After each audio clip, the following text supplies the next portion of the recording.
بسم الله الرحمن الرحيم.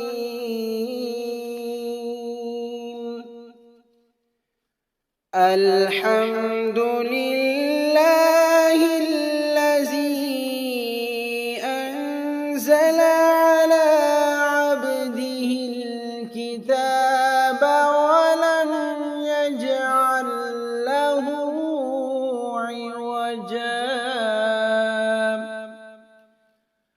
قيما لينذر بأسا شديدا من لدنه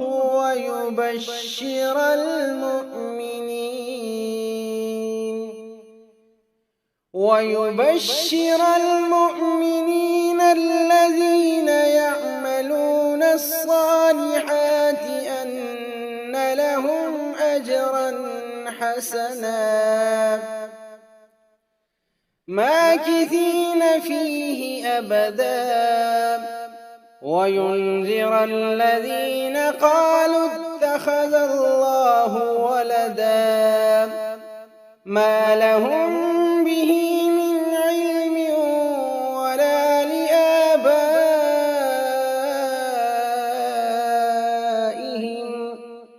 كبرت كلمة تخرج من أفواههم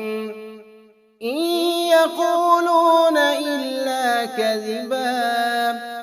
فلعلك باخع نفسك على آثارهم إن لم يؤمنوا بهذا الحديث أسفا إنا جعلنا ما على الأرض زينة لها لنبلوهم أيهم أحسن عملا وإنا لجاعلون ما عليها صعيدا جرزا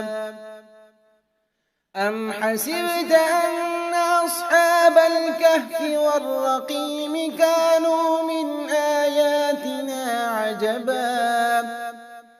إذ أوى الفتية إلى الكهف فقالوا ربنا آتنا من لدنك رحمة وهيئ لنا من أمرنا رشدا فضربنا على آذانهم في الكهف سنين عددا ثم بعثناهم لنعلم أي الحزبين أحصى لما لبثوا أمدا نحن نقص عليك نبأهم بالحق إنهم فتية آمنوا بربهم وزدناهم هدى وربطنا على قلوبهم إذ قاموا فقالوا ربنا رب السماوات والأرض لن ندعو من دونه إلها لقد قلنا إذا شططا هؤلاء قومنا اتخذوا من دونه آلهة لولا يأتون عليهم بسلطان بين فمن أظلم ممن افترى على الله كذبا وإذ اعتزلتموهم وما يعبدون إلا الله فأووا إلى الكهف ينشر لكم ربكم من رحمته ويهيئ لكم من أمركم مرفقا وترى الشمس إذا طلعت تزاور عن كهفهم ذات اليمين وإذا غربت تقرضهم ذات الشمال وهم في فجوة منه ذلك من آيات الله من يهد الله فهو المهتد ومن يضلل فلن تجد له وليا مرشدا وتحسبهم أيقاظا وهم رقود ونقلبهم ذات اليمين وذات الشمال وكلبهم باسط ذراعيه بالوصيد لو اطلعت عليهم لوليت منهم فرارا ولملئت منهم رعبا وكذلك بعثناهم ليتساءلوا بينهم قال قائل منهم كم لبثتم قالوا لبثنا يوما أو بعض يوم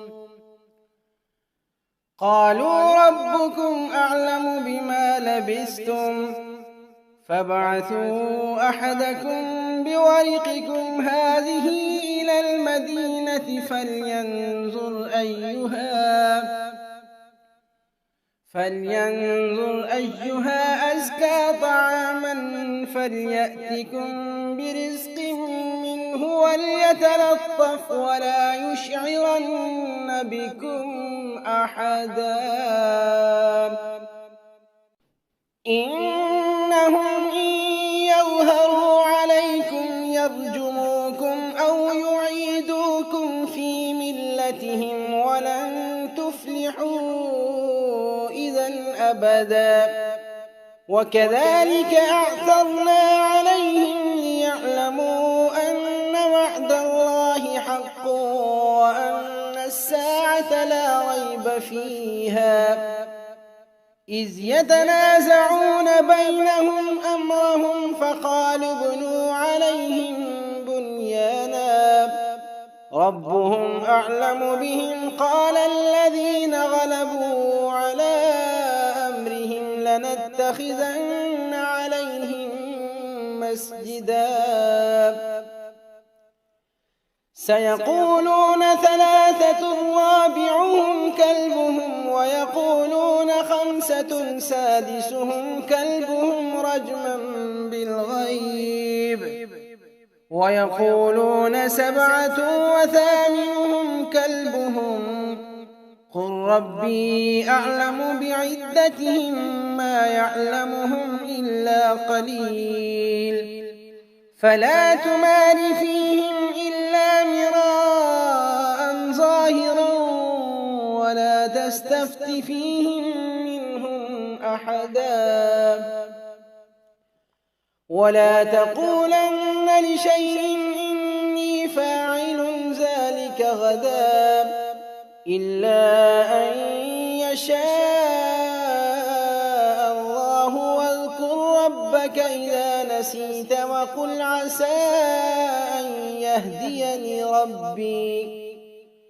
وقل عسى أن يهديني ربي لأقرب من هذا رشدا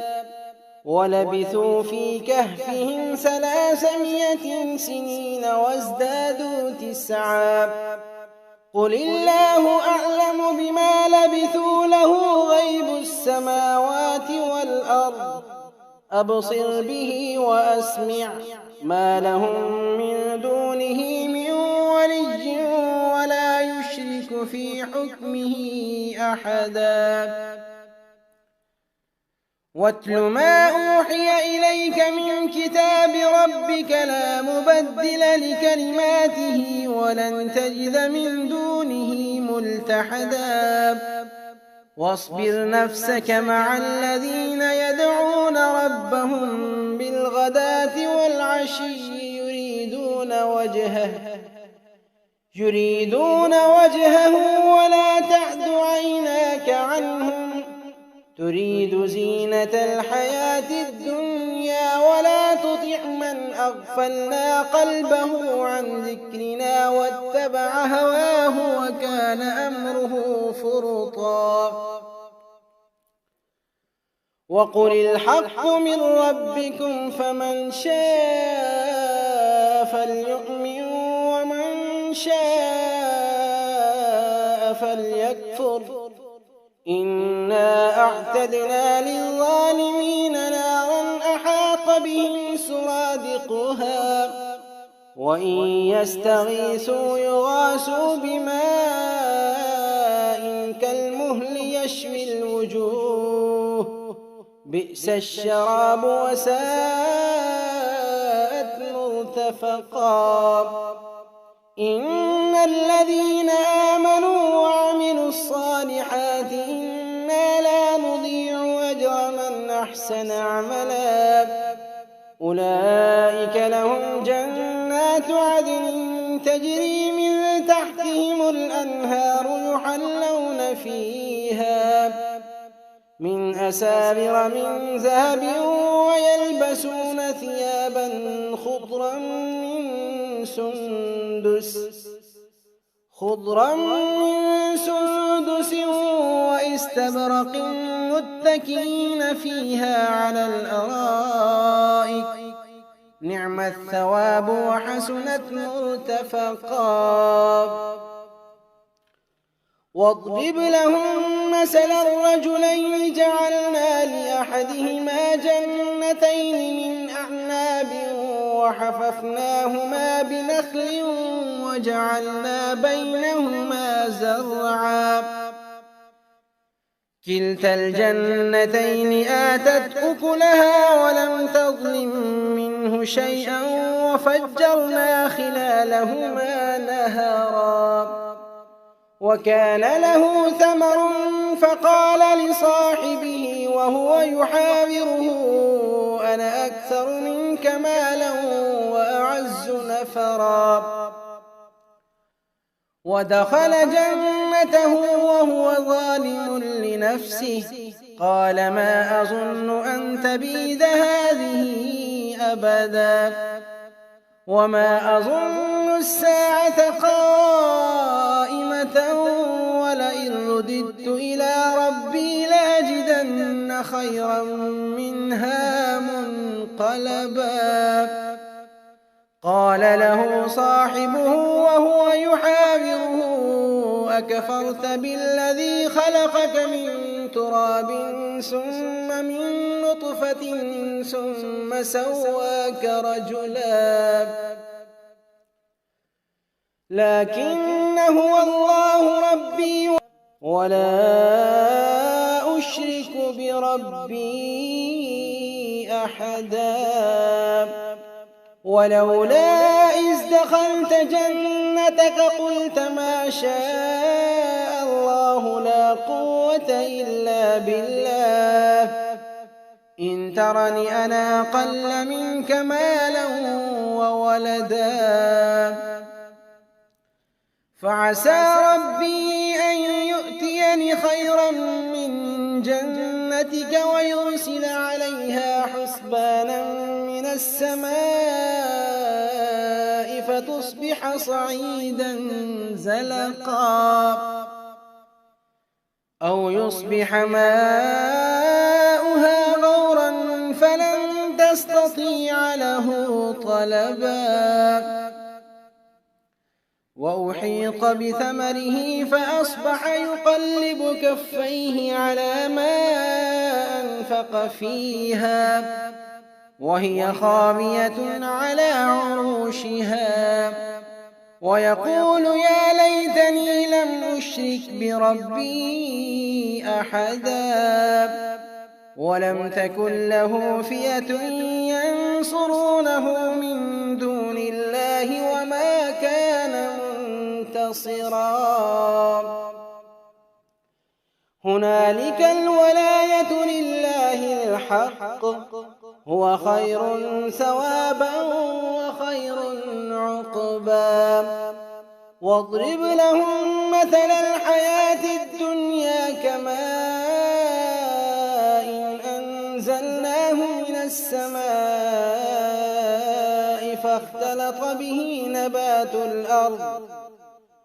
فاختلط به نبات الأرض فأصبح هشيما تذروه الرياح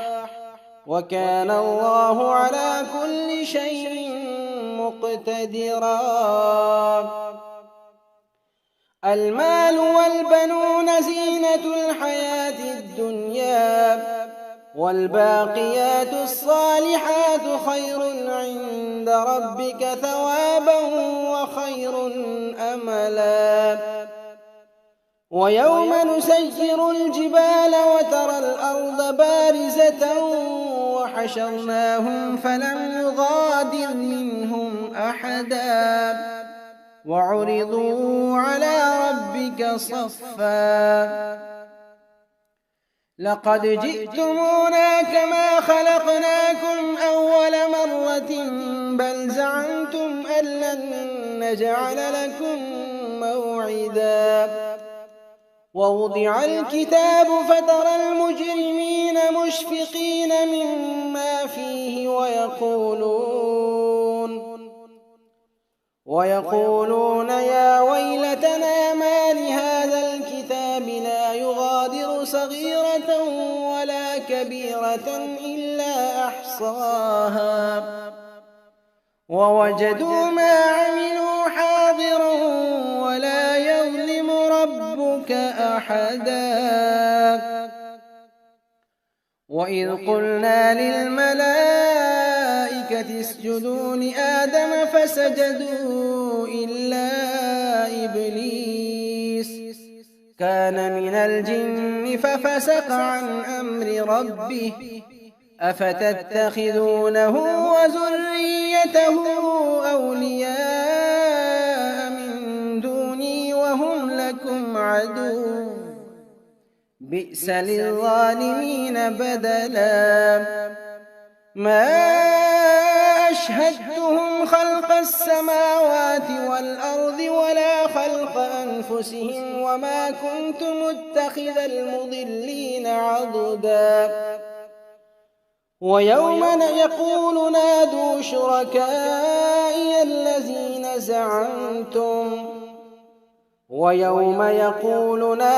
شركائي الذين زعمتم فدعوهم فلم يستجيبوا لهم وجعلنا بينهم موبقا ورأى المجرمون النار فظنوا أنهم مواقعوها ولم يجدوا عنها مصرفا ولقد صرفنا في هذا القرآن للناس من كل مثل وكان الإنسان أكثر شيء جدلا وما منع الناس أن يؤمنوا إذ جاءهم الهدى ويستغفروا ربهم إلا أن تأتيهم سنة الأولين أو يأتيهم العذاب قبلا وما نرسل المرسلين إلا مبشرين ومنذرين ويجادل الذين كفروا بالباطل ليدحضوا به الحق واتخذوا آياتي وما أنذروا هزوا ومن أظلم ممن ذكر بآيات ربه فأعرض عنها ونسي ما قدمت يداه إنا جعلنا على قلوبهم أكنة أن يفقهوه وفي آذانهم وقرا وإن تدعهم إلى الهدى فلن يهتدوا إذن أبدا وربك الغفور ذو الرحمة لو يؤاخذهم بما كسبوا لعجل لهم العذاب بل لهم موعد لن يجدوا من دونه موئلا وتلك القرى أهلكناهم لما ظلموا وجعلنا لمهلكهم موعدا وإذ قال موسى لفتاه لا أبرح حتى أبلغ مجمع البحرين أو أمضي حقبا فلما بلغا مجمع بينهما نسيا حوتهما فاتخذ سبيله في البحر سربا فلما جاوزا قال لفتاه آتنا غداءنا لقد لقينا من سفرنا هذا نصبا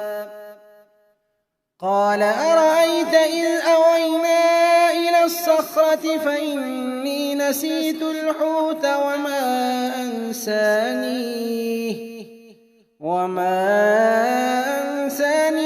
إلا الشيطان أن أذكره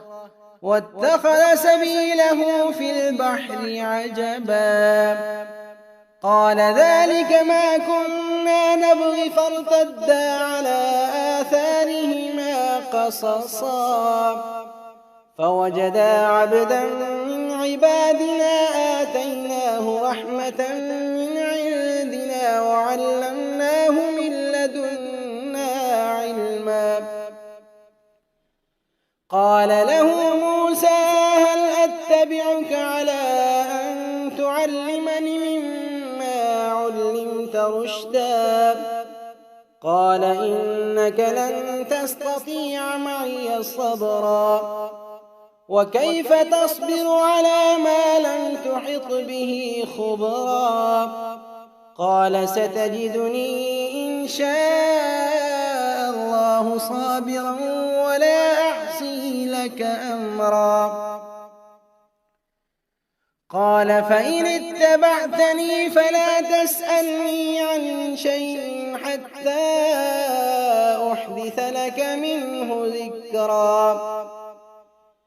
فانطلقا حتى إذا ركبا في السفينة خرقها قال أخرقتها لتغرق أهلها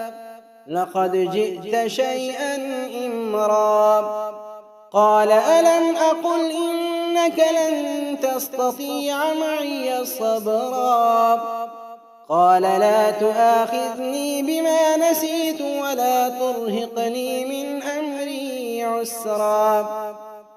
فانطلقا حتى إذا لقيا غلاما فقتله قال أقتلت نفسا زكية بغير نفس لقد جئت شيئا نكرا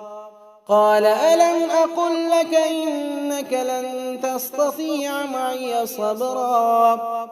قال إن سألتك عن شيء بعدها فلا تصاحبني قد بلغت من لدني عذرا فانطلقا حتى إذا أتيا أهل قرية استطعما أهلها فأبوا أن يضيفوهما فوجدا فيها جدارا يريد أن ينقض فأقامه قال لو شئت لاتخذت عليه أجرا قال هذا فراق بيني وبينك سأنبئك بتأويل ما لم تستطع عليه صبرا أما السفينة فكانت لمساكين يعملون في البحر فأردت أن أعيبها وكان وراءهم ملك يأخذ كل سفينة غصبا وأما الغلام فكان أبواه مؤمنين فخشينا أن يرهقهما طغيانا وكفرا فأردنا أن يبدلهما ربهما خيرا منه زكاة وأقرب رحما وأما الجدار فكان لغلامين يتيمين في المدينة وكان تحته كنز لهما وكان أبوهما صالحا فأراد ربك أن يبلغا أشدهما ويستخرجا كنزهما رحمة من ربك وما فعلته عن أمري ذلك تأويل ما لم تسطع عليه صبرا ويسألونك عن ذي القرنين قل سأتلو عليكم منه ذكرا إنا مكنا له في الأرض وآتيناه من كل شيء سببا فأتبع سببا حتى إذا بلغ مغرب الشمس وجدها تغرب في عين حمية ووجد عندها قوما قلنا يا ذا القرنين إما أن تعذب وإما أن تتخذ فيهم حسنا قال أما من ظلم فسوف نعذبه ثم يرد إلى ربه فيعذبه عذابا نكرا وأما من آمن وعمل صالحا فله جزاء الحسنى وسنقول له من أمرنا يسرا ثم أتبع سببا حتى إذا بلغ مطلع الشمس وجدها تطلع على قوم لم نجعل لهم من دونها سترا كذلك وقد أحطنا بما لديه خبرا ثم أتبع سببا حتى إذا بلغ بين السدين وجد من دونهما قوما لا يكادون يفقهون قولا قالوا يا ذا القرنين إن يأجوج ومأجوج مفسدون في الأرض فهل نجعل لك خرجا على أن تجعل بيننا وبينهم سدا قال ما مكنني فيه ربي خير فأعينوني بقوة أجعل بينكم وبينهم ردما آتوني زبر الحديد حتى إذا ساوى بين الصدفين قال انفخوا حتى إذا جعله نارا قال آتوني أفرغ عليه قطرا فما استطاعوا أن يظهروه وما استطاعوا له نقبا قال هذا رحمة من ربي فإذا جاء وعد ربي جعله دكا وكان وعد ربي حقا وتركنا بعضهم يومئذ يموج في بعض ونفخ في الصور فجمعناهم جمعا وعرضنا جهنم يومئذ للكافرين عرضا الذين كانت أعينهم في غطاء عن ذكري وكانوا لا يستطيعون سمعا أفحسب الذين كفروا أن يتخذوا عبادي من دوني أولياء إنا أعتدنا جهنم للكافرين نزلا قل هل ننبئكم بالأخسرين أعمالا الذين ضل سعيهم في الحياة الدنيا وهم يحسبون أنهم يحسنون صنعا أولئك الذين كفروا بآيات ربهم ولقائه فحبطت أعمالهم فلا نقيم لهم يوم القيامة وزنا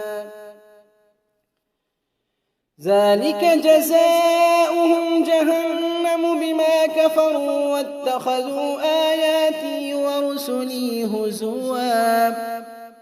إن الذين آمنوا وعملوا الصالحات الصالحات كانت لهم جنات الفردوس نزلا خالدين فيها لا يبغون عنها حولا